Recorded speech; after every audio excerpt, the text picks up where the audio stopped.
I didn't look up what Gene and Roger thought of this movie, but I'm gonna guess it was 2 thumbs down. I could check my notes really quick, but It was a 1.5, I think, as star-wise at least. for Roger. For Ebert. Yeah, that sounds about right. But let me see what they said together. So do you have like a database of all of these? Yes. Wonderful. The December 12th, 1998 episode of the show, 2 thumbs down. Damn. Yes, I actually did watch the video of this. Maybe we'll put a clip in or something too. They also gave 2 thumbs down to Jack Frost. Oh, harsh critics. And 2 thumbs up to Shakespeare in Love, and a split decision on Star Trek Insurrection, with Siskel voting thumbs up, Roger voting thumbs down. Little time capsule there. Quite an auspicious episode here. Boy, that is a list of movies that like takes you straight to 1998. That's for sure. And it is useful kind of to put us in that kind of a context. Yes, that is the world in which this strange movie was released. Jack Frost.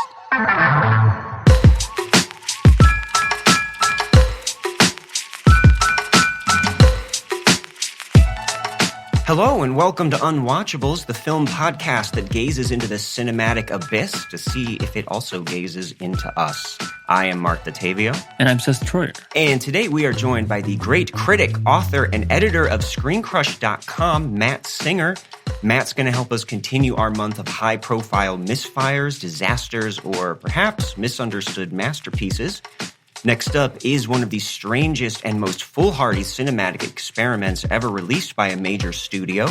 That is Gus Van Sant's 1998 version of Alfred Hitchcock's Psycho. It's not a reboot, a reimagining, a sequel, or even, to use a term coined by our guest, a legacy-quel, but an almost shot-for-shot remake using the same script as the 1960 classic. It just shows that even great directors go a little mad sometimes.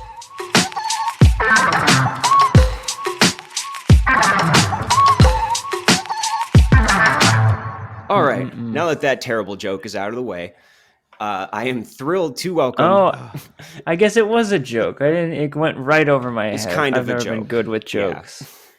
Yeah.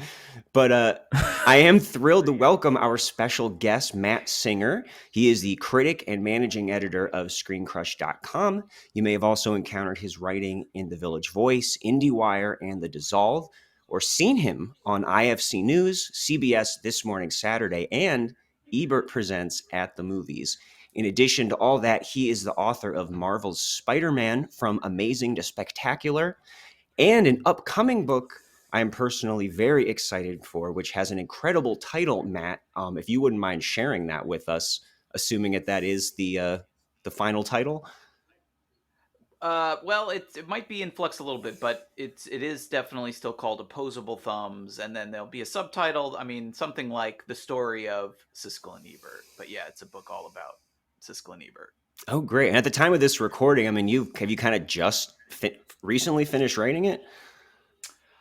I have finished the manuscript. Yeah, my editor has it, so I'm sure there'll be a little more work on the writing, tweaks here and there. But yes, I did submit a manuscript a couple of weeks ago for the book. So it's I know though you would invited me to come on, and I was like, well, I would be happy to, but I'm literally like writing every night, hours upon hours. So it's a delight to have a little break from that and talk about this delightful question mark movie. But Yeah. So the book is done. Hopefully it'll come out sometime next fall. That's the plan. I don't have a specific date yet, but that's the plan anyway. Okay. Well, I'm glad Unwatchables and Gus Van Sant could provide you with this vacation. Yes. Yeah. Yeah. Odd vacation. I didn't look up what Gene and Roger thought of this movie, but I'm gonna guess it was 2 thumbs down. I could check my notes really quick, but it was a 1.5, I think, as star-wise at least. For Ebert. Roger. For Ebert, yeah. That sounds about right. But let me see what they said together. Hold on, I've got a document here. Okay. Should not be too terribly hard to find it. So do you have like a Here we go. database of of all of these? Yes. The December 12th, 1998 episode of the show, 2 thumbs down. Yes, I actually did Damn. watch the video of this. Maybe we'll put a clip in or something too. Yes. At some They point also here. gave 2 thumbs down to Jack Frost. Oh, harsh and critics. Two thumbs up to Shakespeare in Love. And a split decision on Star Trek Insurrection, with Siskel voting thumbs up, Roger voting thumbs down. Quite an auspicious episode here. Little Wow. time capsule Thumbs there. up for I guess, a re-release of The General. I'm pretty sure it's the Buster Keaton movie. Right. Must have been getting a revival or something, but there you go. Jack Boy, Frost. that is a list of movies that like takes you straight to 1998. That's for sure. And it is useful kind of to put us in that kind of a context. Yes, that is the world in which this strange movie was released. Right. We were about to enter the future forever. So where we now reside forever. So yeah, before we start, I mean, I know you probably don't want to maybe talk too much about the book. We're a little bit away from it actually being released, but never too early to whet people's appetites, I guess. I know Ebert, and especially Siskel and Ebert's show, meant a whole lot to me when I was first getting into film, and especially film criticism. So I mean, I'm assuming that that's where you're coming from. Was this something, a show you watched weekly, or any kind of specific story about your relationship with specifically Siskel and Ebert's show? Absolutely. I mean, yes, it was the thing that really got me first interested in not just film criticism but movies, really. I mean, certainly I watched movies as a kid, but that was the show that really I don't know, something about that show, man. It seems like for a lot of people it was this way, where something about two guys kind of having a conversation about movies, and sometimes a quite heated conversation, really it sparked a lot of people's imaginations. And I used to watch it. I mean, I don't know if it was every week, but certainly I tried to every week. I mean, I was born in 1980, so I really was watching in the early 90s was when I was really obsessed with the show. And I grew up in New Jersey, where, we were getting the local like Fox New York stations, and the show was all syndicated. It was very hard to find. It would be on one week. It would be on at 7:00 on a Saturday night, and the next week it would be gone, and you would have to try to find it again. It would get moved around. And for a long time, it was like late at night, it was be like Sunday at midnight was like a time slot I remember it being. And that was after, when we're talking 1990, 1991, that's way after my bedtime as like a 10, 11-year-old. So the thing that I would do, and I've written this before, it is 100% true, is like, I would go, it would be my bedtime at whatever, 10 o'clock, something like that, 9, 10 o'clock. Good night. And I would lay in bed with the lights off, but stay awake, wait until my parents went to bed, turned all the lights off, and then I had a little clock or whatever. And when I would see it was time for the show, I would turn it back on, and I would turn the volume to like 1, like literally like 1 or 2 on the television. And I would sit there in the dark and quiet and just hope they didn't yell at each other too much, so that, it might alert my parents in the room next door that I was, illicitly watching Siskel and Ebert. This was the dark secret that I was hiding from them. Those naughty men. I think it says a whole lot about me. But that is true. So yeah, that was the kind of, that was sort of where it all started for me, was late night, sneaking episodes of Siskel and Ebert. And I kept watching, and then, then I got very into Roger's writing in college, basically, because that was when I went to college. That was the first time I had high-speed internet. That was also around, I don't know what year they started, but that was around when he started publishing all of his reviews online every week. So Fridays, Sun Times, whatever the website was, suntimes.com or suntimes.com/Ebert, whatever it was. Every Friday, that was like a ritual with me and my buddies in the dorm, my fellow nerds. I had a whole group of movie nerds, and we would, we would read the reviews of the week and talk about them. And that was definitely very, very formative. So that certainly was a big part of the reason I wanted to, write a book, for sure. Oh yeah, I remember the Fridays when everything would drop on the homepage and there'd be a whole new crop of reviews from him. And when I started watching the show, he was doing it with Roper. And then luckily they started to post everything online. And you're so right about the time slot always changing and it being different in all the different markets. And it's just so great now that you can go on YouTube and pretty much just find anything that they did, as far as I know. And so people can still keep checking it out, whether they're interested in the movies or they just want to see the chemistry that these two had, because they would get so adversarial in really real ways where you could tell that they were like mad at each other sometimes. And it's such Yes. it's so wonderful to see that because it is so real between them. And Oh yeah. They yes, they had a very. I mean, sometimes they. I mean, obviously they agreed a lot, but it was sort mhm, of. They had, famously when they did not agree. That was some of where the TV magic was in some of those reviews where they disagreed. And yes, there's certainly, the book is about them. It's about the show, and certainly there is a part where there's a little about sort of their famous disagreements, for sure. That is definitely discussed, but also, I mean, there's so much. I mean, it's an entire book, but that is one aspect. But yeah, I mean, mhm. and it is cool that a lot of it is on YouTube. Not everything is up there, but there's also a great website if you are looking for stuff and you don't see it on YouTube. There's a website, a fan. It's not official, but it's got a lot of stuff. It's, I think, just siskel-ebert.org, I Mhm. believe, is the website. It's something like that, and just like a fan's website, and it's got episodes from every era of the show, and from, as you were saying, from the Ebert and Roper era, and even beyond that. So yeah, it's cool that a lot of it still lives online, and it's a nice.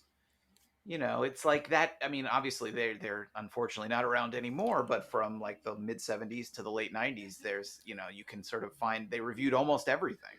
And so, Mhm. for that era, it's kind of cool to go and, if you after you see something, to go, I wonder what they thought, and you can usually find it, which is pretty cool.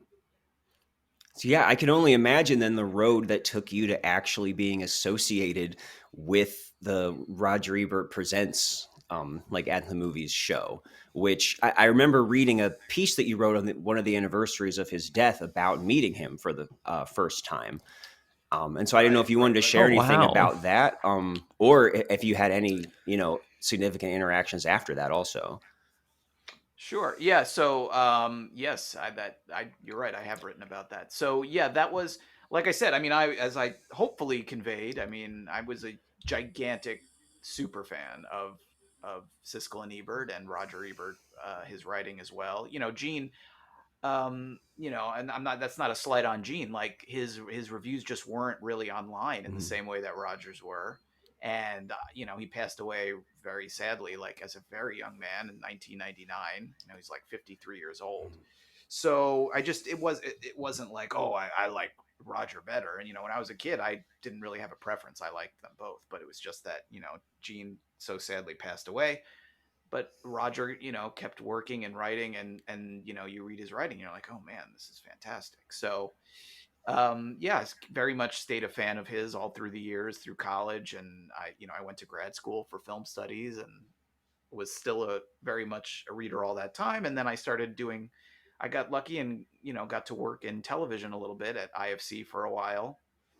And so sometimes when these things would come up, I might get to audition, and I did get to audition for a role on that yeah, it was called Ebert Presents at the Movies. This was the very last version of the show that was on PBS.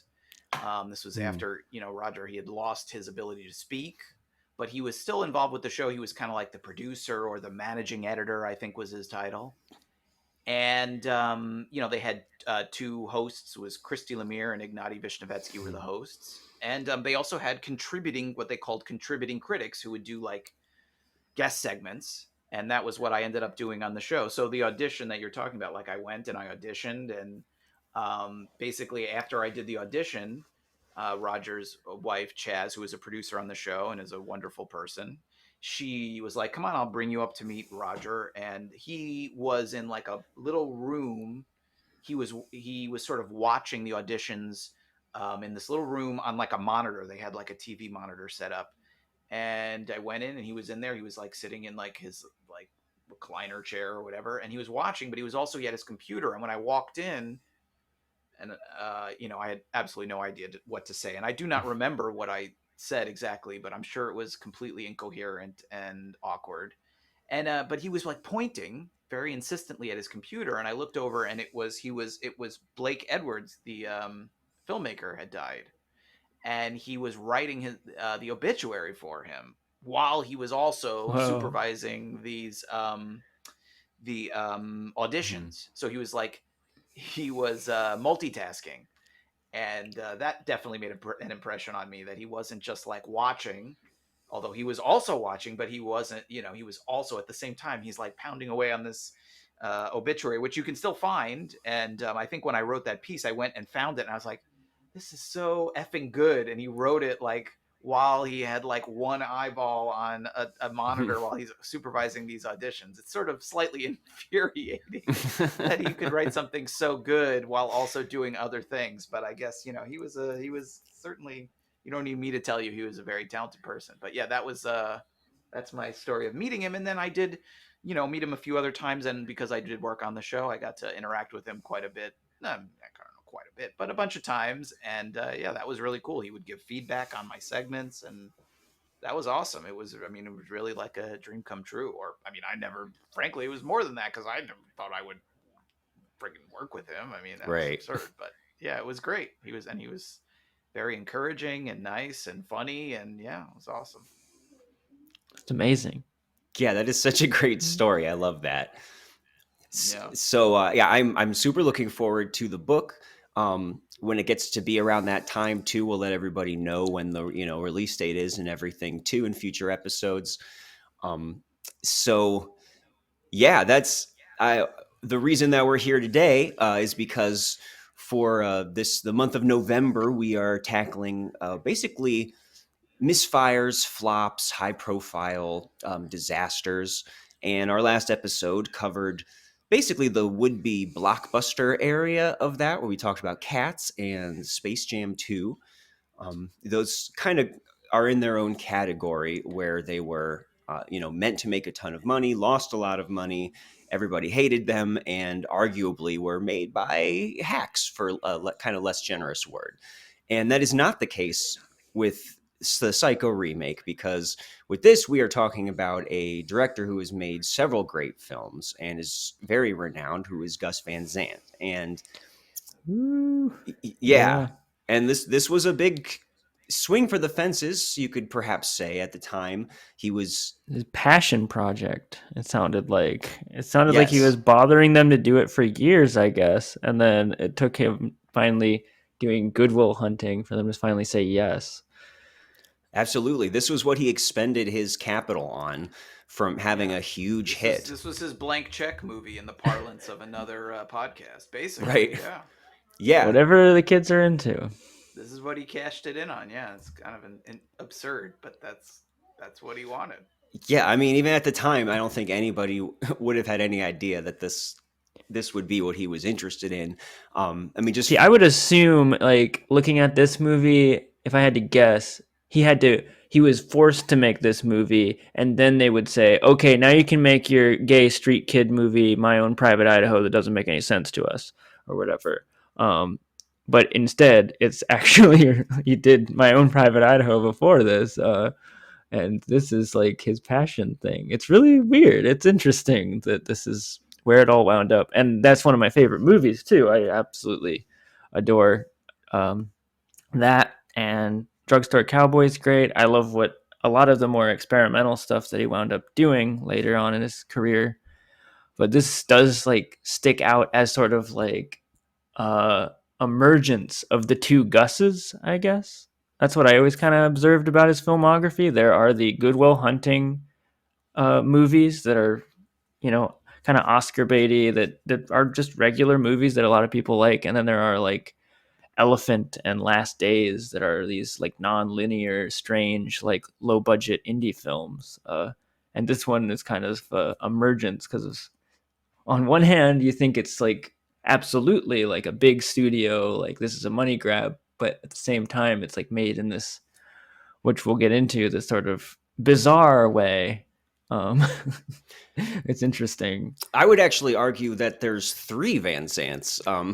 He's the guy who's made the movies that you mentioned, and Jerry and Paranoid Park, and then the kind of middle of the road prestige pictures like Milk and the Good Will Hunting he was just following up, and then he has more than a few disasters in his filmography, and I think maybe the third Van Zant is somebody even going back to something really early in his career, like even Cowgirls Get the Blues, and then all the way to now, when not too long ago he released The Sea of Trees, which had really spectacularly bad word of mouth around it when it premiered. I really want to do that one on the podcast. Yeah. So there is such a gulf between the great and the terrible Van Sant movies, and I think Psycho has a little bit of shades of all of those. Well, you said also he does a lot of experimental movies. I mean, this, in a way, is an experimental movie. I mean, it looks like a mainstream movie, and you can describe it in a mainstream way where it's a remake of one of the handful of most famous movies ever made. But on the other hand, it's like, I mean, who would do this except as a strange sort of experiment to do a shot-by-shot remake of one of the most famous movies ever made, and to do it in this way I mean, the way I see it is as an experiment, perhaps a failed experiment, but I can't really conceptualize it in any other terms, because like you said, it's like, it's not that they begged him to remake Psycho, or he had a take on Psycho where I'm going to do it different. Like, his take was, what if we remake the most famous movie ever made? And it's not quite shot for shot. There are some changes, but it's close at times. It's more line for line because the dialogue is very similar, other than a few very minor changes, like the amount of money that's stolen. It's 400,000 instead of 40,000 or whatever it is. There's very minor changes, but the thing that I was really thinking about when I was watching it this time, and I remember seeing this movie in 1998, and I've seen it once or twice since then, and in a few interesting scenarios we could talk about. I once saw it projected on top of the original Psycho, which was kind of interesting. Oh, was that like a Steven Soderbergh thing? Wasn't he in charge of that? I don't know who made it, but I guess that's possible. But I was at a party in grad school, maybe the artsiest / fartsiest party I ever went to, and at this party, someone was projecting the two Psychos. I don't know if it was like on a disc or they set it up, to be honest with you. I don't even know. But I sat and watched a good 30-40 minutes of it, kind of like interesting that it was, that you could watch them sort of side by side. But in any event, what really struck me watching it this time was that what Psycho is so famous for, besides the fact, obviously, that the shower scene is number one, but then number two is the fact, and I guess I'm just going to say it as if this is not a spoiler because the movie is 60 years old now. Just that what seems like the main character, Marion, gets killed 40 minutes in, and at the time this was a huge shock to people. It blew people's minds, and they went way out of their way to make sure that no one knew about this. You can Google or go on YouTube and find what's it called? I don't know, promotional materials, videos. Wasn't video then, but promotional films, kind of like a trailer, sort of halfway between a press kit and a trailer, where Hitchcock is explaining how to show the movie and why don't reveal the secrets and all this sort of stuff. And that was a huge part of it. So now what are we going to do? We're going to we're going to make the most famous surprise movie of all time, the most famous twist movie of all time, and just redo it, but not change it. It's such a strange, I mean, that's why I can only kind of think of it as an experimental film. It's who would think let's make a movie that blew people's minds and shocked them, and they were never the same after that, and do it exactly the same. that's really gonna like, I was thinking how he could have theoretically, if he wanted to be really faithful to the spirit of Psycho, like the way to do it would not have been to remake it shot for shot, but to do something radically different. Like 40 minutes in, instead of Marion getting killed in the shower, she kills Norman Bates or something. You Sure. see what I'm saying? Like a wild twist. That in a way would have been more faithful to the concept of Psycho than what he Yeah. made, Or So exploring a lot of the threads that are implied, right? Because I remember sure. a lot of people, it looked like, I was reading that they heard that Gus is going to do Psycho. So like they were really excited, I think, partially because they were assuming that there would be at least a gay subtext or something like that going on, because he was a famous queer filmmaker at this point. And I would admit, like, if I was there waiting for this movie, I would be kind of excited about that too. And that's definitely an angle. I mean, like, also exploring like Bates as like a cross-dresser or transsexual or whatever the word is, for what you would explore there that is going on with his whole relationship to dressing up like his mother and becoming his mother. Like, it's kind of amazing that was not something that was latched onto. Instead, it was a very debatably conservative approach. Right. Yeah, no, there's I mean, there's a couple of things here or there he changed, and there's like, I remember at the time, the scandalous, and it wasn't really that controversial or scandalous, but the idea that you can hear Norman sort of pleasuring himself while spying on Marion. Right. That was a change, and that was like, for I guess to some people that was perhaps slightly edgier.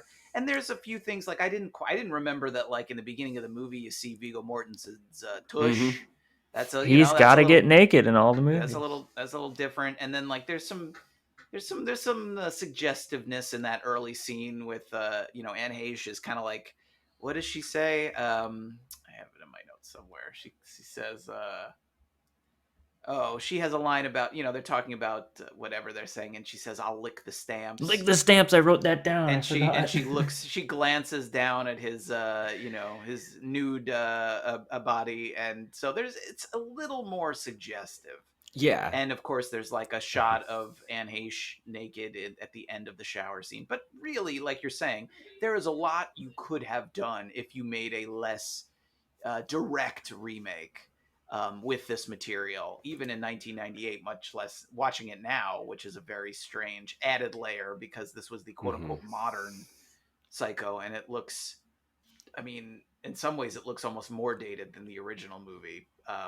So yeah, that's what, again, another reason why it's like I can't think of it. I can't really conceive of it in any way except as to look at it as a somewhat misguided, but arguably failed, but in some ways still kind of interesting experiment. Very interesting. Yeah, I think that's the key word. Almost like the point of it is for us to talk about it, maybe even more than watch it. And because it doesn't make sense in a commercial way. By this point, there had been like 3 Psycho sequels by the time this came out. But there hadn't been, like, I remember there was a TV movie remake of Rear Window with Christopher Reeves in it. And, but this that was a much more typical remake. And even artistically, it seems like Van Sant didn't really have a vision for this so much as just, I wonder what would happen. I wonder what that would look like. And in that sense, it's like a film school exercise. Or in another, it's, kind of like watching a community theater production of a script really well with other people stepping into the roles. And it's that's what came to mind crazy for me. Yes, especially that's what I found with just the quality of some of the acting. But well, we'll get to that.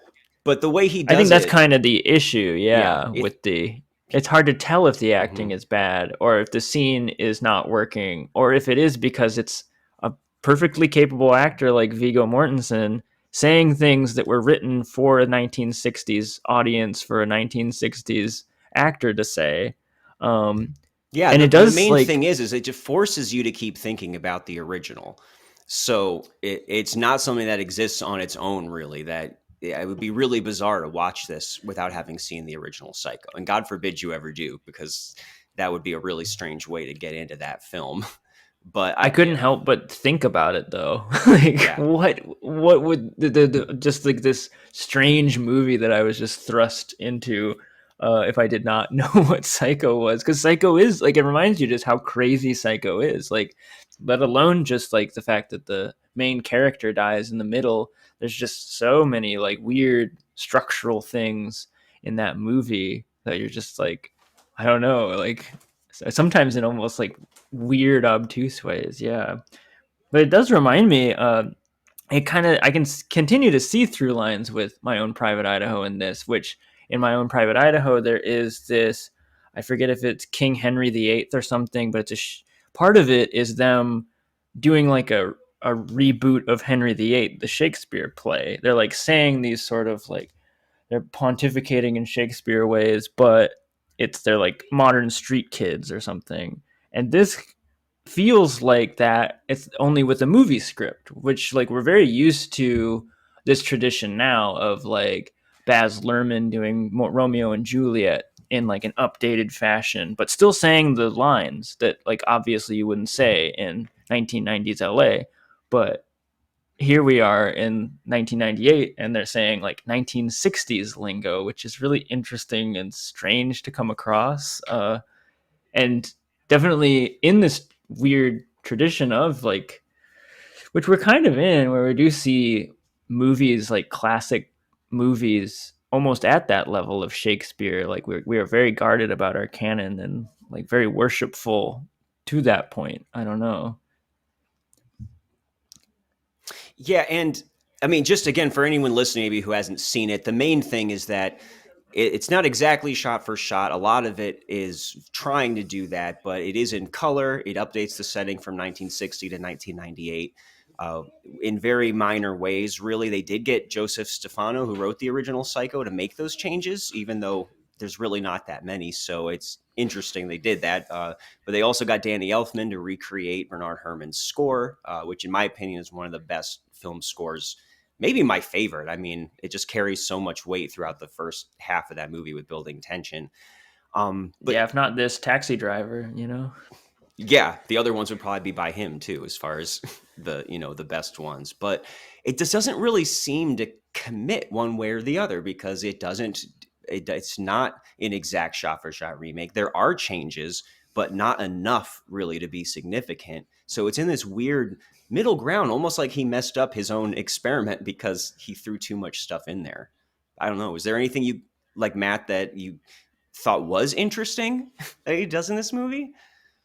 I guess, I mean, there's a lot of things that are interesting. Are there things that are successful? That I'm not so Oh, yeah, sure. okay. But I mean, just the fact, I think I forget who mentioned it, but someone said, like, and I felt the exact same way. It's like watching this movie, you're constantly struck by the overwhelming urge to like turn on the old movie. Well, is this how Hitchcock did it? Is this, where did he put the camera? Where did, like, how did he do this? How does this, you know what I mean? And in some cases it might be identical, and in some cases it might not. And I don't know that necessarily like Van Zant's choices were always like, well, I'm going to do it exactly like him, or I'm going to do it differently on purpose in this one moment. You know what I mean? Like, I don't necessarily know that it was that deliberate and intentional a thing. I mean, from what research I was doing and reading some stuff, it does seem like, certainly, obviously, he was trying to recreate certain moments, and then in other times he would say, well, this doesn't look right anyway, so let's just do what we want. You know what I mean? Like, there was only so far they could kind of take it in that shot for shot vein. But to me, one of the things that was interesting, and you were sort of talking about it, is like, one of the differences is, it opens in basically the same way, with this shot of the Phoenix kind of skyline. And in the Hitchcock version, it's like a series of shots that are getting closer and closer through dissolves until he goes inside this window, and that's where we find Marion and her boyfriend. And he supposedly wanted it to be one continuous shot all the way from like way back, zooming in all the way, all the way, and it wasn't physically possible at the time. And one of the things that Van Sant was able to do was to like actually like do what Hitchcock wanted to do. So we see like it's like a helicopter shot that seems to like start far back from the city, zoom in until it goes into this one window, and that's where we meet the characters and the scene begins. But the one big difference, besides the fact that it's in color and we're seeing one steady shot instead of dissolves, is there's like over the screen there are title cards. You know, Friday, December 11th, 2:43 p.m. Those are identical between the movies, but the Hitchcock version doesn't list a year. The Gus Van Sant version very pointedly says 1998. You know, as if to say this is happening now when the movie came out. You know, like the movie actually came out like around, it was December 1998. So they like placed it in the immediate moment that the movie was released.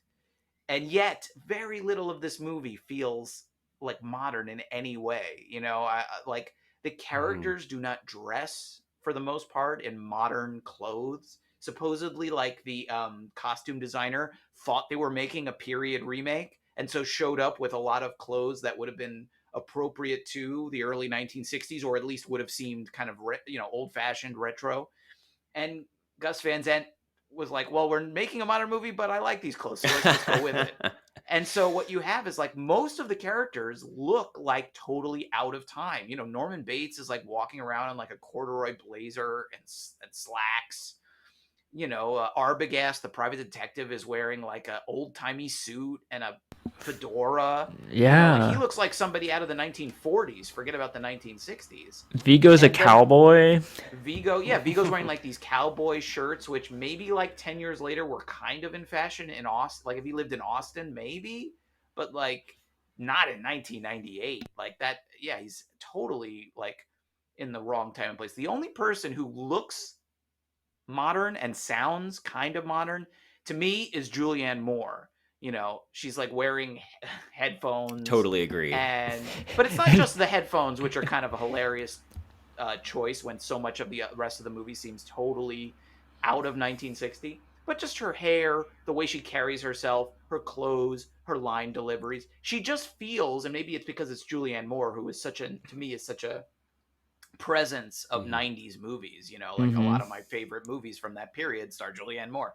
But she just reads as a modern person who's like, you know, when she shows up halfway through, it's like she's like stumbled into a movie out of the past or something. It felt like she was green screened in. Like suddenly I'm in Magnolia out of nowhere. Yeah, it's totally jarring. And even though I would assume, you know, all her dialogue is basically the same, just the way she delivers it feels modern to me as well. I'm not sure if it's the way she's playing it or just that it's her and she plays it the same way she would play anything else. But it's interesting to like, because like, you know, William H. Macy as Arbogast, he feels like a 1940s gumshoe. Like, golly gee. The way he talks. Listen, mister, listen, pal. You know, the way he talks, the way he carries himself, the way he dresses, the way he stands, the way he like leans against things. He really feels like a man out of time. So yeah, that's another thing that to me makes it very strange, is that this is 1998. They write it on the screen, and in fact, there's a second time when right before Julianne Moore is introduced. I think Sam is the boyfriend, right? Sam is writing a letter. He's writing a letter to Marion, and it's dated December 18th, 1998, like 1 week later. So, I mean, there's like no question when this is. And it just, that one decision is like just makes the movie like 200% stranger. If he didn't put a time on it, you could almost get away with it being a period movie in some ways. Yes, there's the headphones, and yes, the money is a lot larger than it was. But like, he didn't change anything else that seemingly would be changed in 1998. You know, she still walks up to a used car lot and buys a car with cash, and nobody bats an eye. She goes to a motel. Nobody asks her for a credit card or ID or anything. She just pays with cash. And maybe this is, you know, it's the Bates Motel. It's off the highway, the main highway. Maybe you could get away with that in 1998, but I don't know. A lot of it seems, even the whole scandalous nature of, you know, Sam was married. He's divorced. They're not married. Right. They have to hide in a hotel room and no one can know. Her mother can't know about it, which in 1960, absolutely, that was taboo. That was a little scandalous. In 1998, I don't know that that's that big of a deal. And There's that's so the much mention of whole marriage. setup. Yeah. Yeah, that's the whole setup of the movie, is they can't be together and he's got an ex-wife and he can't introduce her to his mother or whatever. It's like there's all this stuff that just seems so out of place. Yeah, you It's can't. just very strange. You can't just really update it just by keeping the same script Right. and setting it in the present tense. And I think part of it is strange because as great as a lot of the dialogue is in Psycho, people in movies in the 60s spoke differently than people in the movies did in the late 90s. And so it has this really weird alien kind of effect to it. And I think another huge part of it is that Van Sant never got all of these actors on the same page. Like they're all trying different things. And I want to save talking about Anne Heche and Vince Vaughn since those are such significant roles, and I think the most just miscast in this. But everyone else is full of world-class actors. So on one hand, you have Chad Everett doing a really excellent impression of the rich guy that she steals the money from. Like he sounds just like the guy in the original movie. You have Bill Macy, who is talking like he's in a movie in the 60s in this kind of stylized way. And then you have Julianne Moore, like you were saying, Matt, and I would put Viggo Mortensen in there too, who are so much more naturalistic than everybody else. And suddenly it does seem plausibly like maybe a 90s movie when there's scenes just between the two of them. And it is fascinating. We also have Philip Baker Hall show up, who I think would have made a good Arbogast, actually. And maybe that's just me flashing to his, library detective on Seinfeld, but I could totally see him delivering those lines in the same way. And you're so right about Julianne Moore, too, where she seems to me being deliberately trying to make this a more headstrong character. And she is delivering the same lines, but modulating them in a way that is making her seem like a much stronger personality, in a more modern personality. And I think that might make it the most successful performance, if you could, call it that, maybe not tone wise, but just as far as not seeming so strange. And that goes to the point where one of the things that Van Sant changes is when Norman is finally being tackled and revealed at the end, she gets a good kick into his face, which is definitely not something that Vera Miles did. Right, she's not just the damsel in distress. Right, that is another change he made for sure. Yeah, but yeah, I do. No, go ahead, Seth. Go ahead. Well, I just want to. Yeah. I want to talk about Anne Heche and Vince Vaughn, and a lot about Vince Vaughn. So why don't we get Anne Heche out of the way first? Because I feel like she's doing something very different than Janet Leigh, who I really love that performance in the original Psycho. She's a very kind of impassive character that doesn't let you into a lot of her psychology. You kind of have to assume it, to the point where Hitchcock doesn't even show us her making the decision to steal the money. It just kind of cuts to her packing up with it. And I really love that about the movie. And Anne Heche, to me, I think the biggest difference is she's very constantly indicating and kind of overplaying things, except, her motivating, weariness or unhappiness. But it's like when he pulls that money out, she practically licks her lips on the screen, staring at it. So I don't know where you guys fall with her.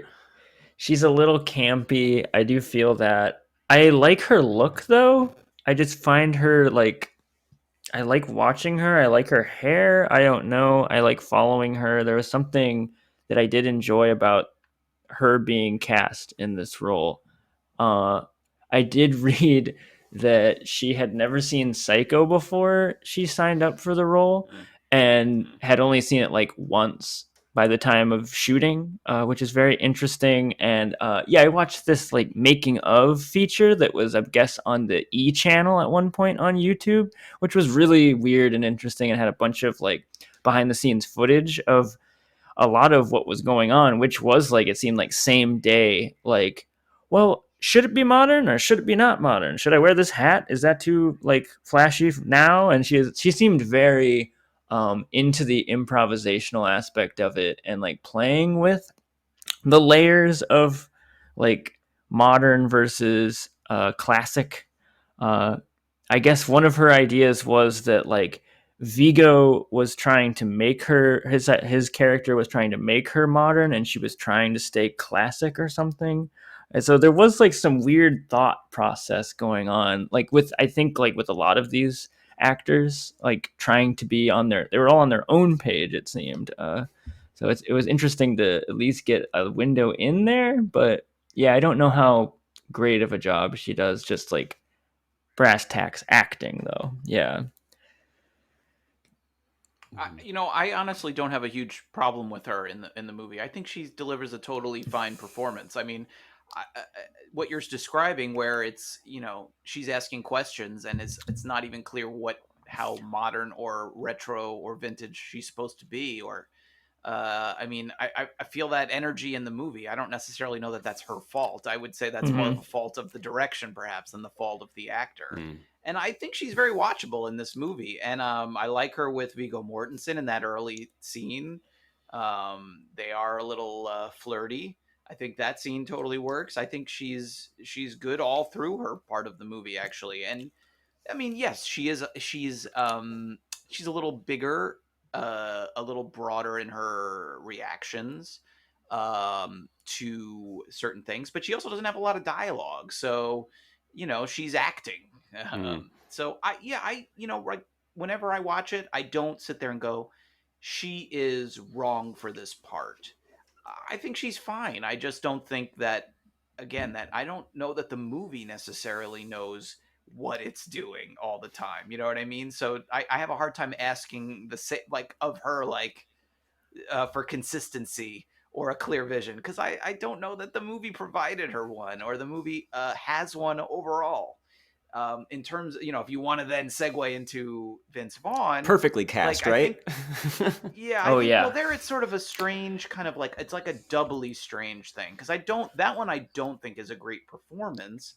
And that one, he does seem to. I don't want to say he's doing an impression of Anthony Perkins, because he's not, but he does seem to have tried to replicate some of his energy and his posture and his, just like his physicality. I do think you can see kind of his attempts to, I guess you could say, do his own spin on it. He's dressed kind of like him. He eats the candy. He has the kind of nervous laughter. He doesn't seem that far removed for me. You mentioned that Anne Heche had said she had never seen Psycho before being cast, and then watched it one time. She does not feel like she's beholden to Janet Leigh or trying to copy her. I would be surprised to hear that Vince Vaughn had never seen Psycho and had no idea what Anthony Perkins did, because his performance in some ways seems totally sort of indebted to it, and in sort of trying to tiptoe around it, or trying to give his version of it. Now, I think the part that's sort of unfair now is that Vince Vaughn now is a insane choice for this part, just based on who he is as a persona now. He's the comedy guy, Right. he's the Wedding Crashers guy, he's the old school guy. You would never cast the Vince Vaughn of even 5 years later in this part. But in 1998, I don't know that it made sense, but you were well, he was the Swingers guy, but also that was an indie movie, and he was doing a couple of other, he hadn't quite found his mainstream comedy lane that he then stuck in for the rest of his career. So at the time, it wasn't that crazy. He had just done The Lost World, where he's not doing a Vince Vaughn thing at all. And I just remember thinking, oh, okay, it's Vince Vaughn. I didn't think that the casting, when I heard it, was ludicrous.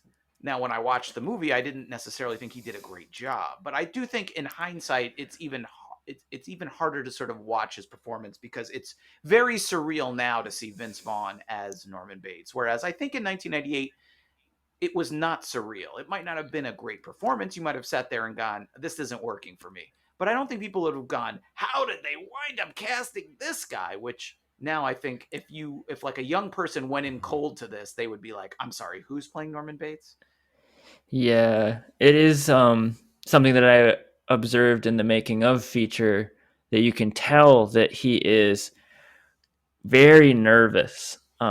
There's like a few different scenes in the making of like behind the scenes thing where he's like asking a lot of questions. He's like asking the most questions, and he like when he's interviewed, he's always talking about how like he's just like I'm just still not comfortable. Like he's still just like I think he just knows that he's out of his depth a little bit, which yeah, that's crazy. That's like just he's just a kind of a relative unknown at this point, not a big deal actor, and probably knows his limitations as far as his range and things. And it is like one of the most famous performances of all time.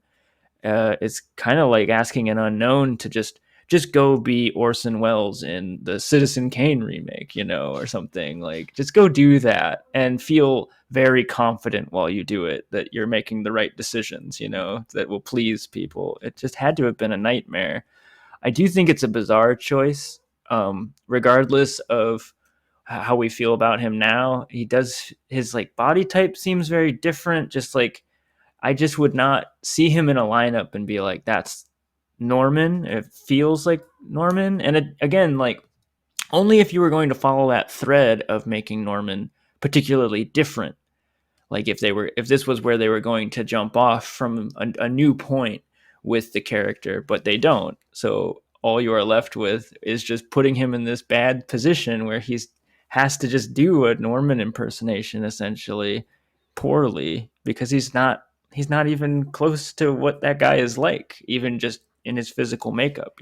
Yeah, this might be another instance where it's more of Van Sant's fault than his, because you can tell that Yes. he's trying, but there is a discomfort there that only partially plays into the character, because just physically, like you were saying, you have Anthony Perkins, who always stands out to me in Psycho as this lanky, squirmy kind of guy, and there's this big contrast between him and the actor who's playing Sam when they have a scene together, almost like you're watching two like a more modern style of acting toward against a more old fashioned one, in just a really fascinating way to me. And Vince Vaughn just does have this kind of like big kind of frat boy type build, and just when you're casting Norman Bates, it shouldn't be.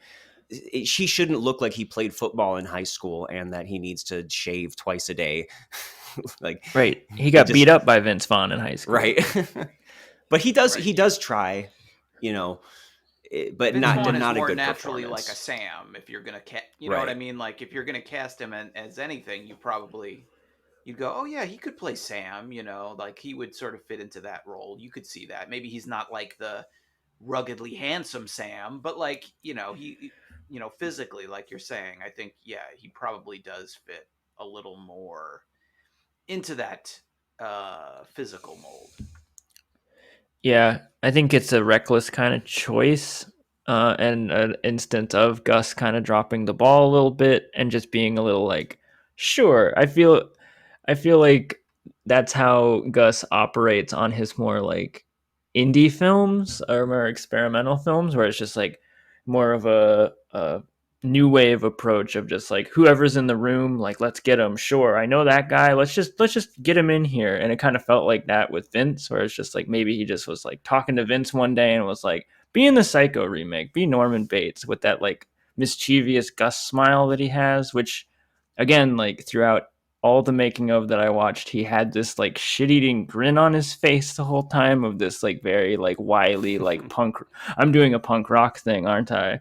I'm being very very naughty. It's a weird Gen Z joke thing that I'm doing. Which sometimes I'm like into it, and then other times I'm like, yeah, but you're playing with people's careers here and people's money and things like.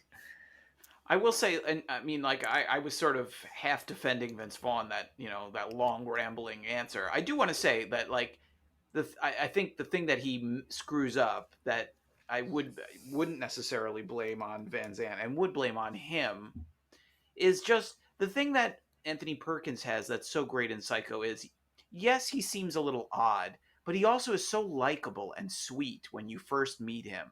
There's this like you understand why Marion would have dinner with this guy in his creepy owl, taxidermy room. Like he doesn't initially come off as creepy or weird in any major way. He seems like like this very likable, sad, lonely man. Like he has a sweetness to him, which is important, especially in this, in the second half of the movie where he becomes sort of the, for a while he's like the main character, and you have to kind of feel something for this guy who, you're at least ideally you're not supposed to think he killed her. You think he's cleaning up after his mother, who he loves, and so you're supposed to, he's kind of almost supposed to be one of those classic Hitchcock wrong man figures, who's sort of trapped in a terrible situation that he can't get out of.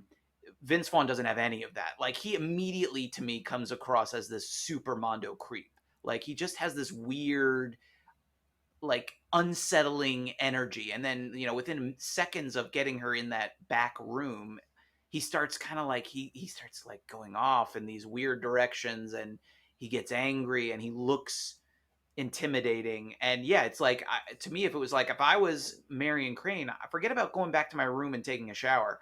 I'm getting in the car and I'm leaving that hotel right now. You know what I mean? Like I wouldn't hang around to let somebody stab me in the shower. So like that's the part that I think he screws up, is that he just comes across as way too weird and creepy and like overtly suggestive of being, if not a killer, then definitely a grade A like creepazoid. And I just don't think that I think that's the choice, the acting choice that kind of that does not work for Norman. That I think he really kind of messed up.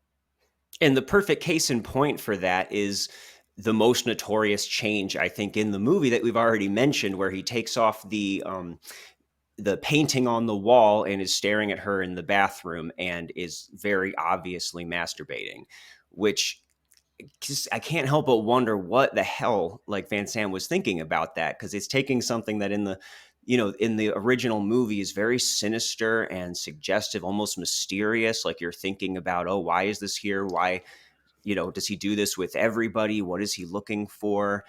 Obviously it's implying some things, but in this movie, it's just replaced by some creepy guy jacking off, like, and that really does not help the character. It doesn't help the performance, and I still wonder why that particular experiment of all the little experiments in here had to be thrown in. I don't really have a good answer for that. Yeah, why do that and then stop? Why that be Right. why is that the only thing?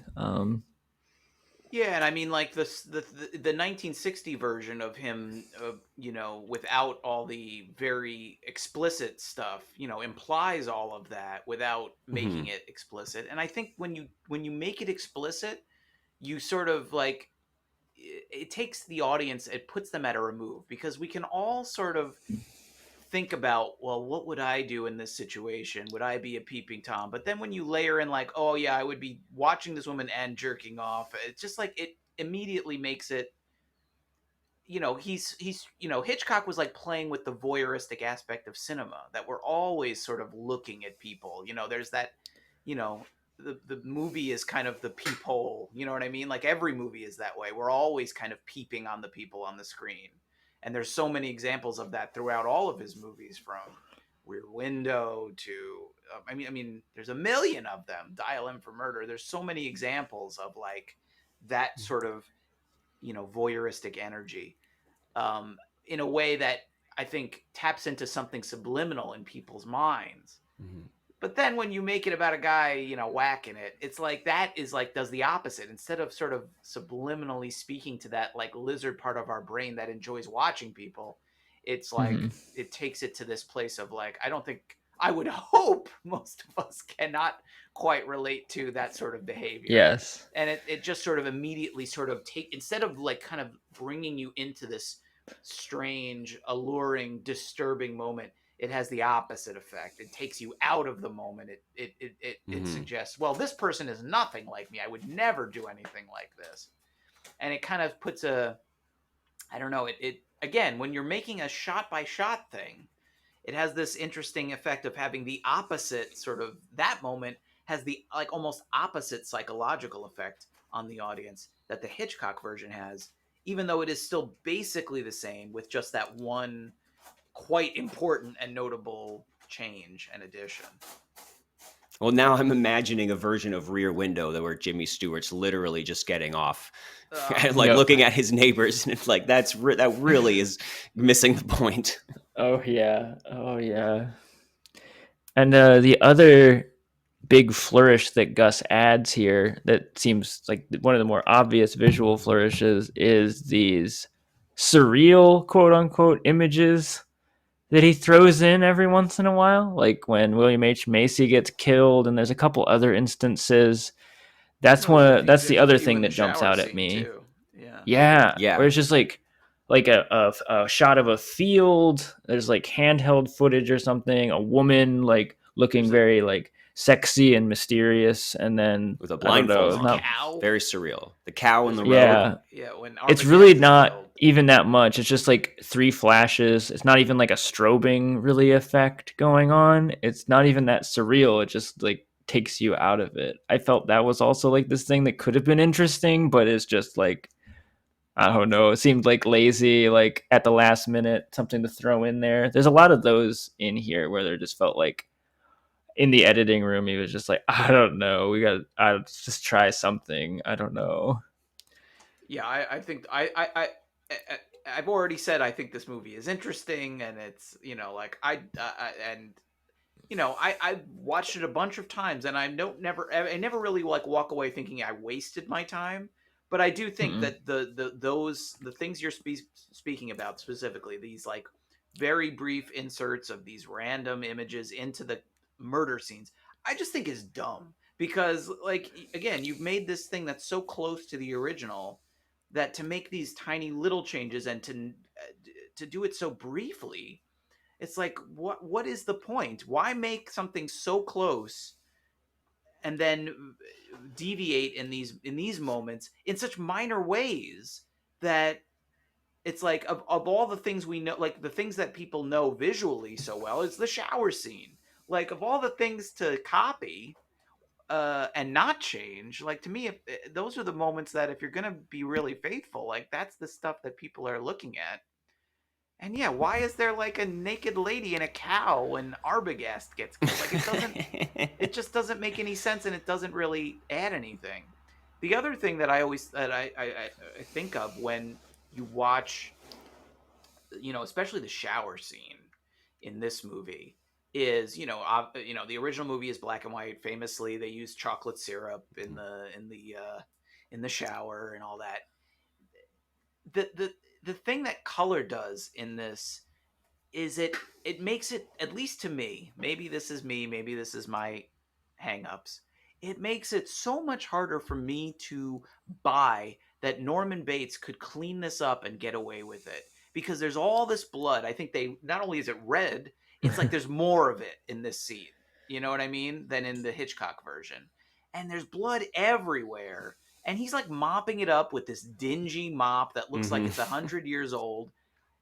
There's DNA all over that room. It would take about 4 seconds for anyone to like just notice. Like I think there's and not only there's pieces of paper that he doesn't flush down, and there's something about black and white. I don't know if it's the dreamlike quality of it, if it's just the fact Mm-hmm. that it's not quite as detailed because it's not in color. I mean, it can be very detailed in terms of the sharpness, the crispness, but there's something it's a lot easier for me watching them to believe that Norman Bates could like clean up this room perfectly and get away with it in black and white. I've never had a problem with that. Watching this movie in color, when you see how much blood there is and how he's trying to clean it up, I'm just going, this is ridiculous. This guy is not Dexter. This is not a pristine crime scene here. This is like, Mm-hmm. I feel like Arbogast walking around that room in 3 seconds would have seen, there's got to be blood all over that room. It's like, it's absurd. So that's another thing Mhm. that in this version and adding color, I always think that I don't know, it's a change. It's a negative change for me. It's like it makes it, uh, it makes it more real in a way. And when it becomes more real, it becomes less believable, if that makes any sense. For sure. And yeah, besides just the fact that forensics would have, been a big change in the 40 Right. years That's a between good this point too. Right. It's movie. 38 years later. Yeah. Right. We have, yeah, exactly. There's, I don't know how many more years it was before like the CSI franchise started up, but certainly we're close enough that somebody could have definitely found some trace of Marion in that room. No question. What we kind of are speaking on is what's the tension is going on in the movie that I think is maybe the most interesting part of it, that it illuminates that, I don't know, one wonders if Psycho originally is like capital R realism, and what probably it is the confusing thing that you would come up against with remaking shot for shot Psycho. I think this proves that it is kind of like you said, like like it feels dreamy, and I do feel that way, even in more mundane scenes other than the shower scene. That this, not that it's like a surreal movie, the original Psycho or this movie, but they do both feel like, if we're being honest, or if I'm at least being honest, like they're in some sort of dreamy place, some sort of non-reality, which I think a lot of older movies have that sort of feeling that they're taking place in a liminal spot, some sort of suspension of reality to make whatever sort of fantastical thing able to occur, for the plot to occur, right? I think that's what's interesting about this. It illuminates that, with mixed results, of course. Well, yeah, and to talk about the clash of just filmmaking, techniques between the eras, a great example, I think, is when William H. Macy gets killed, because he reproduces this, awkward kind of composite shot of him falling backwards down the stairs, which stands out a little bit in the original, but it feels of a piece, whereas it just looks silly here in this context. And especially when he ends up putting in those little subliminal inserts while he's dying too. And all of a sudden, it's like in one scene, he's showing us this awkward replication of something that doesn't translate, while at the same time adding in something new. And that is a particularly messy example. They also just, as far as things that he could have, and this is going to what you were saying, Matt, about how the crime scene like just plays differently.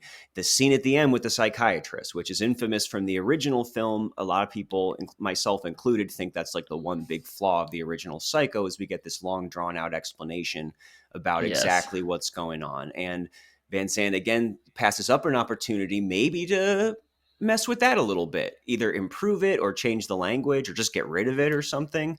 And instead, even though we have Robert Forster doing it, who's a good actor, it's still, he just allows it to remain in there. And it seemed like another wasted opportunity to me. And the way the mixing works in that scene, there's like this weird cowboy dream guitar playing over it that like does not match the rest of the score, which is all trying to sound like Bernard Herrmann. It's like this guitar like composition, and it feels strangely mixed, like it's almost trying to dwarf what the guy is saying, almost like they knew that this scene maybe didn't even work all that well in the Hitchcock one, and now they're like, oh my god, what do we do? It almost felt like they were like dropping this song on and hoping that you would just like listen to the guitar instead of this long monologue. Yeah, I mean, I know that scene is very, notorious amongst, no pun intended, amongst Hitchcock fans, as just, not working or being so stilted and expository. I never really had a huge problem with it, seeing the original Psycho. I just think I just think it is a little funny that when you give the chance to remake this, you get to remake it, that you take the one, you don't change the one part that some people don't like about the movie. Like that would have been, like you're saying, would have been a chance to maybe do something with that.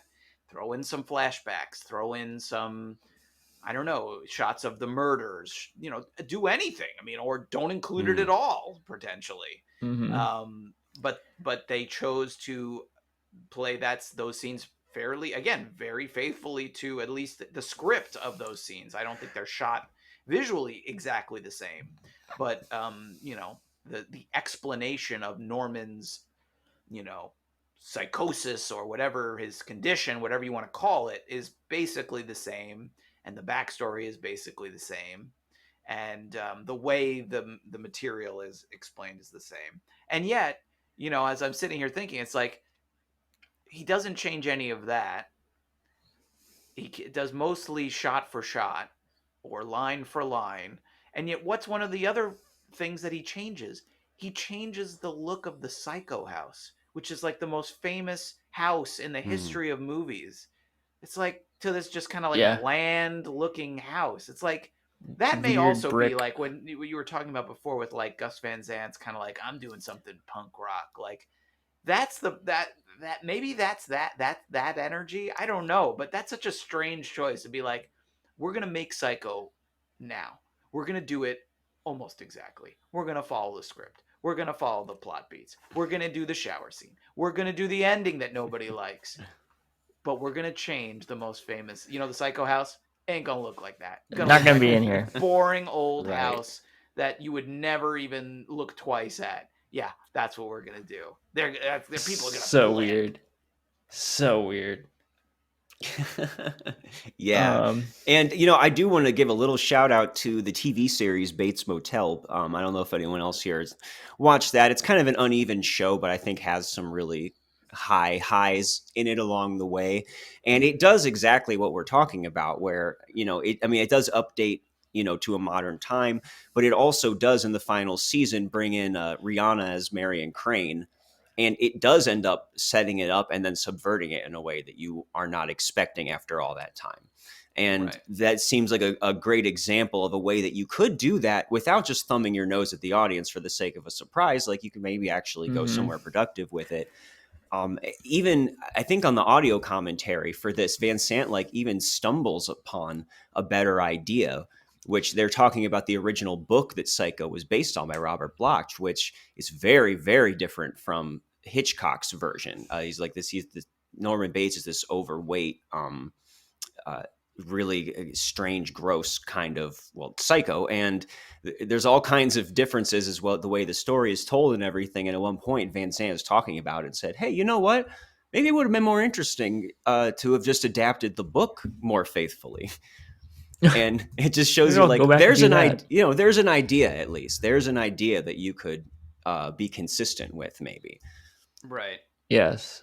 I will say, one thing in this movie's favor is, you mentioned Bates Motel, and I had forgotten that show existed. I think I watched the pilot and maybe an episode or two, but I certainly didn't stick with it.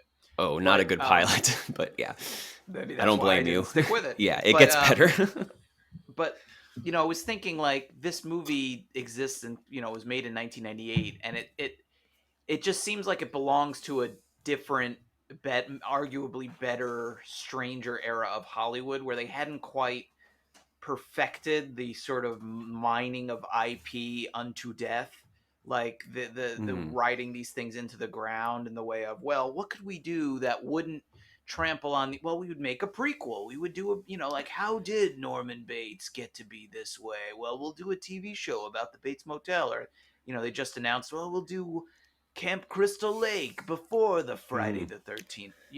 There's it's become so cynical and so craven, and they're so good at it now that there's almost something to be said for the weirdest possible expression of that impulse, or trying to you could almost argue for this movie as almost like a mockery of that impulse, or an attempt to deconstruct that. Now, I think it would need to be a better movie to really make that argument, but you could if you wanted to, you could kind of argue for the movie on those terms, because it is not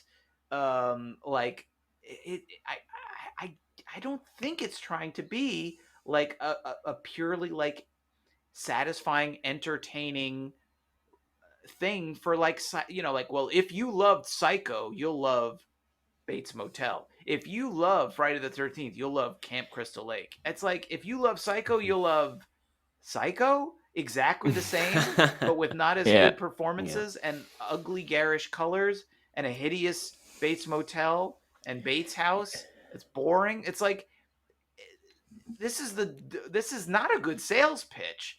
And in a way, Yes. like I almost respect the movie perversely for that very quality. You know, you mentioned Philip Baker Hall's Seinfeld character earlier, but there's a line, the George Costanza line, that I often think of in terms of movies, not necessarily like this Psycho, because there's no other movies like this Psycho, but like, there's a line that George has about a woman that he's obsessed with.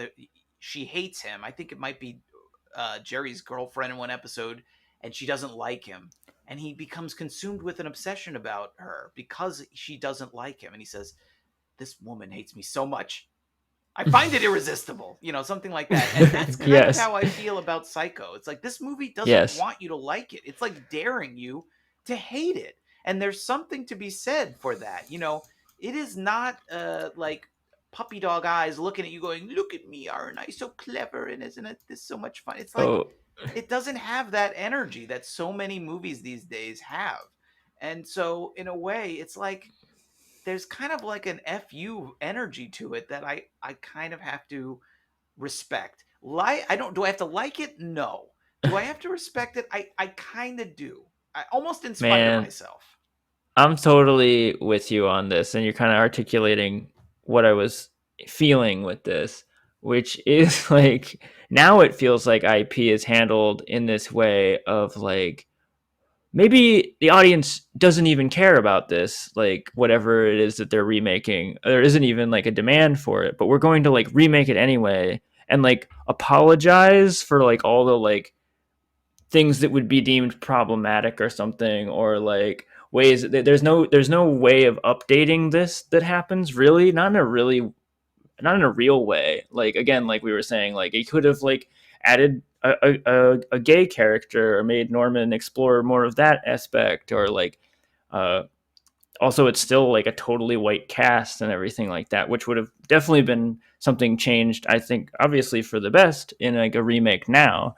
But I do get like that, what you said, like a perverse like kind of pleasure from this sort of being this thing of that is just kind of being shameless in being and exposing itself for what it is, like, and it's not trying to hide that. The only thing I could like compare it to is the way the Brady Bunch movies worked, right? Which they, rather than updating the Brady Bunch and trying to spin them in a way to like, all right, maybe kids don't give a shit about the Brady Bunch now, but how do we make them snappy? How do we make them like so that the kids will think they're really cool now? But they don't do that. Instead, they like throw the Brady Bunch out in front of you as they were, in like just letting you sort of make your own decision. And what the decision usually is we just laugh at those movies and how silly the Brady Bunch is. And I think it's also kind of interesting and not a coincidence that there weren't Brady Bunch properties and movies and series after that, because it just like bringing them back in that like true to the Brady Bunch way exposed them as just like this thing that we don't really need and we don't really need to remake, which is Well, again like kind of pure. they did make a sequel, but to your point, those movies, which are the first one, at least I've seen the first one not that long ago, and it's still pretty funny. Mhm. That is, They're so funny. The Brady Bunch of the 70s existing in the 1990s. Like the world around them is 1990, but they are still in the 70s. And that's kind of the energy of this movie too, where all the characters look like they just stepped out of 1960. But the movie is doggedly reminding you several times, this is 1998. Look at Julianne Moore's Walkman. This is modern movie. This is the present. We are talking about today. Pay no attention to Arbogast's fedora. This is modern life. So there is that. I mean, when you talk about the Brady Bunch movie, there is a little of that energy. The difference is like the whole joke of the Brady Bunch movie is like, look at how absurd it is to see these people today. Look at how quaint they look. Whereas this movie never sort of winks or laughs at any of it. It takes it all totally at face value, totally seriously, and it reuses all that dialogue and it plays it straight. So it's like missing that satirical element that I mean, Exactly. I don't think I would necessarily want to see Psycho as a comedy, but perhaps that was the twist to the experiment that was missing. I don't know, but that's the thing that makes those Brady Bunch movies work, using roughly the same uh, conceit, at least in terms of the look and the feel of everything. Another thing they have in common too is the Walkman is what makes the Psycho remake seem just as dated as the night. You would say that the '60s Psycho, well, not dated's not the right word, but this now looks so tied to '98, and it no longer even seems modern the way that we would see it by putting in those kind of signifiers. And it's the same thing with the Brady Bunch movie too, where you see they're living in this very like grunge flannel '90s kind of culture, which now makes that the movie itself look like a period piece in what they are. And that's just kind of what that's just the nature of these movies. But it's funny when the film itself is playing with that contrast, whether intentionally or not. And now today there's another third layer of of how tied to its time it was. Yeah, but I think I would say very strongly that the 1998 Psycho feels much more dated than the 1960 Psycho. Yes. But like I don't think there's any question about that. The colors, the fashions, the Walkman, just making it in color and Yes. having some of the actors seem sort of modern. I mean, anything in black and white has a kind of timeless quality to it. And it's funny because they made it in the present, 1998. It's taking place in 1998. Just a few years later, the entire plot would not function in modern times. They basically made a modern remake of it, quote unquote modern, at the very last moment they could, because there's no cell phones in the movie. Mm-hmm. Within a couple of years, everyone would have a cell phone.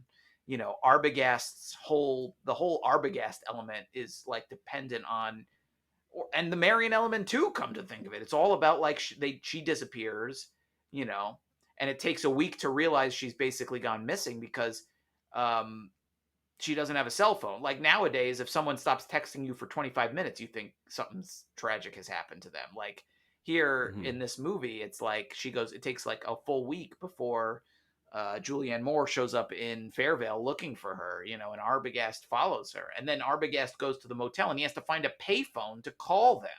And they're waiting around for his call from the payphone. Whereas now it would be like, hey, I'm going inside the house. OMG, Right. Norman is, or something like that. And it would, like the text would be on the screen from the text chain would give away Norman Bates' secret pretty quickly, I think. Yeah, exactly. Or like he would be, God forbid, using a webcam to watch all of these people. He wouldn't need a peephole.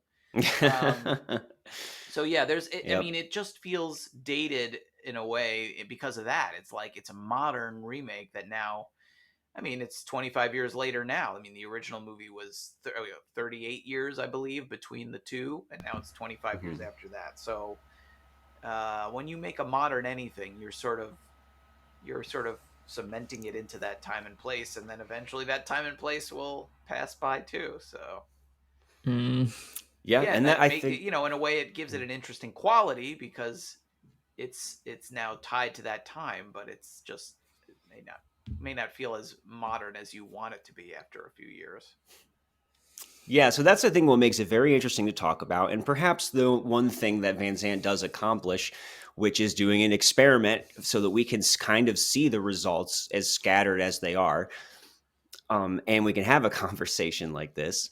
I do want to give everyone a chance to say any final thoughts they have and whether ultimately you would or would not unwatch this movie. I want to give Matt the last word, so I'll just start it out by saying, in one sense, I wouldn't want to unwatch this because, like we've said, there's something almost refreshingly not cynical about this, that this really was, as bad as the idea may have been, it was something that he actually wanted to do. He expended a lot of his capital on it. It was widely mocked, and he took it all in stride. And, to this day, he pretty much just uses that word experiment for it. And so the sense that this would be, that there is something cynical or depressing going on is not there like it would be today with a typical Psycho remake.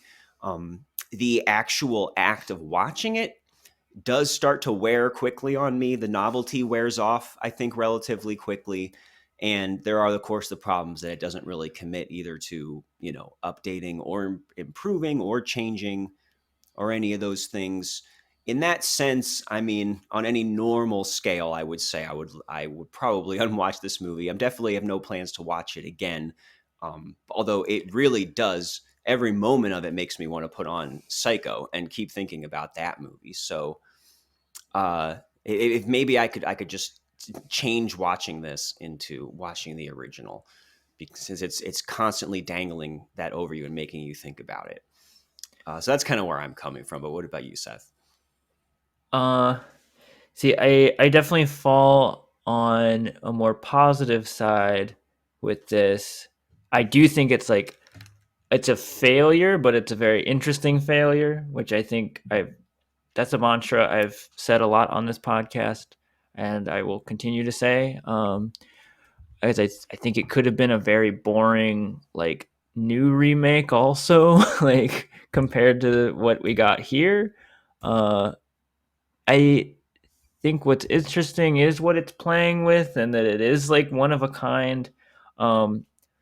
I do think it probably helped that I didn't watch the original this time around. So I kind of had like a little bit of a fresh feeling for this.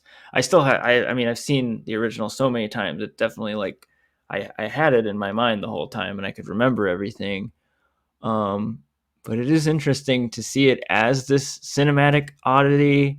It also being this sort of thing. I do recommend watching on YouTube the making of, which is maybe even more interesting than the movie, sitting through the whole movie itself.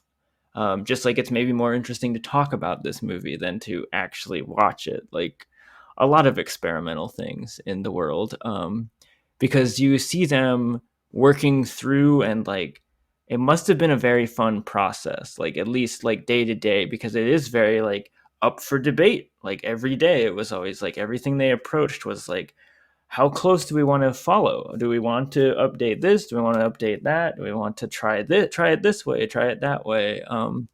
I think again they should have just done more of that, done more interesting choices. But I do think it's again one of a kind. I can't say I've had a cinematic experience quite like it, in good ways and bad ways. You I'll got to never pick, forgive it. Seth. You got to pick. Oh yeah, no, I like it, but it's kind of bad.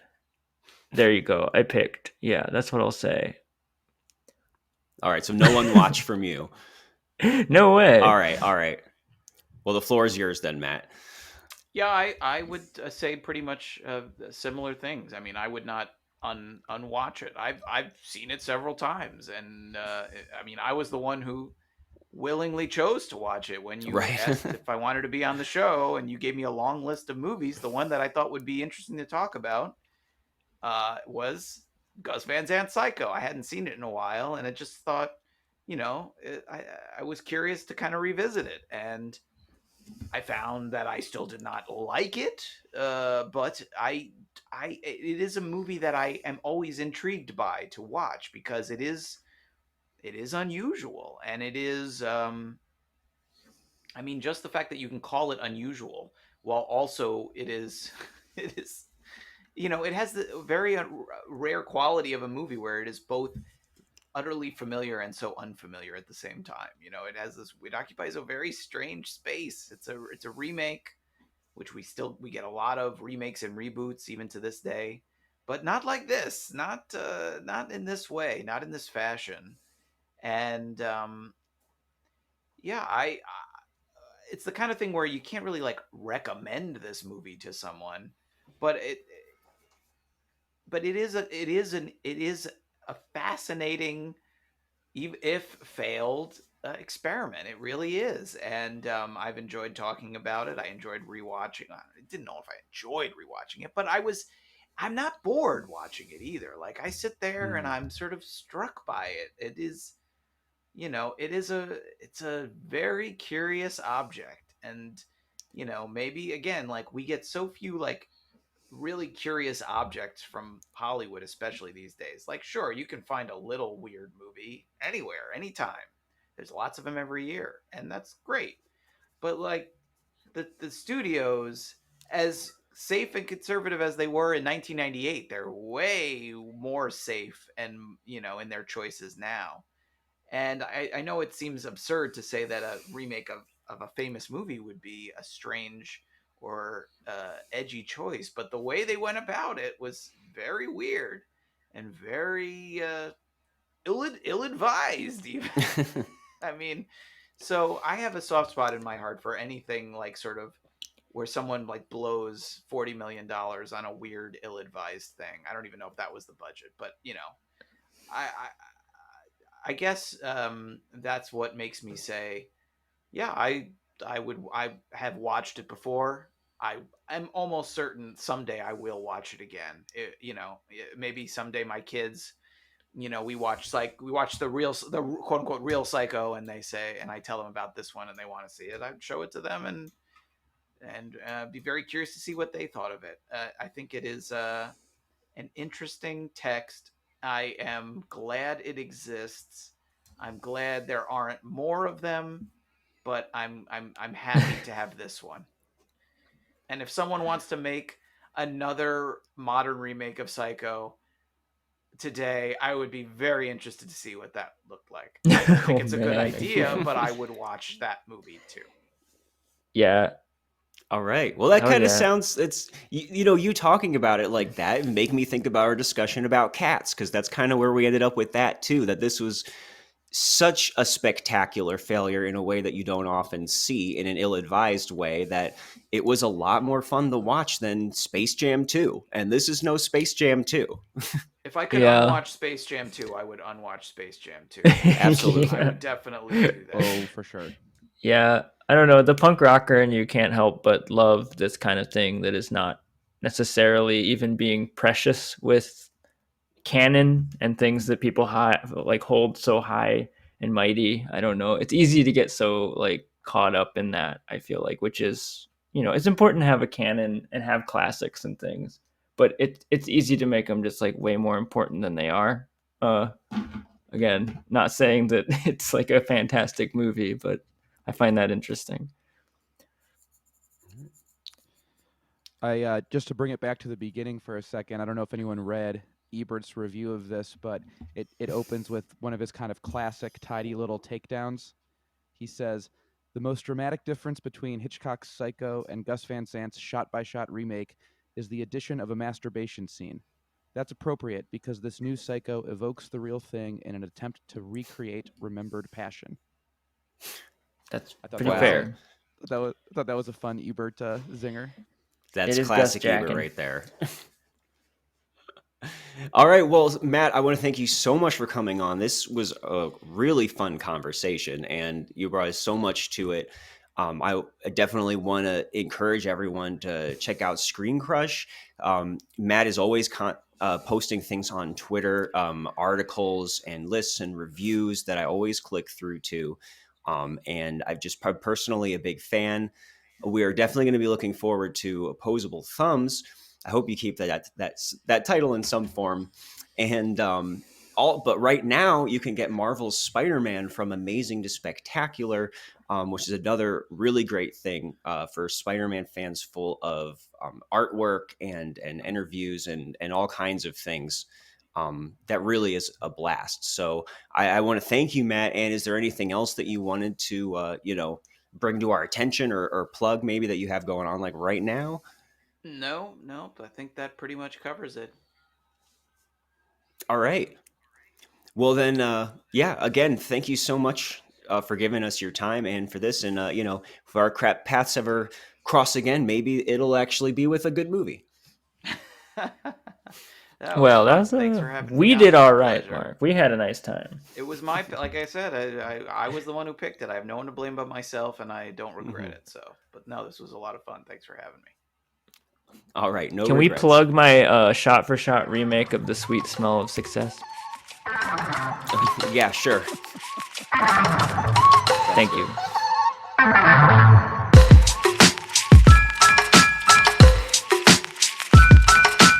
Unwatchables is produced by Tony Scarpitti, hosted by me, Marc Dottavio, and Seth Troyer, with artwork by Micah Kraus. You can find Seth and I on Letterboxd under Marc Dottavio and Sloth Troyer.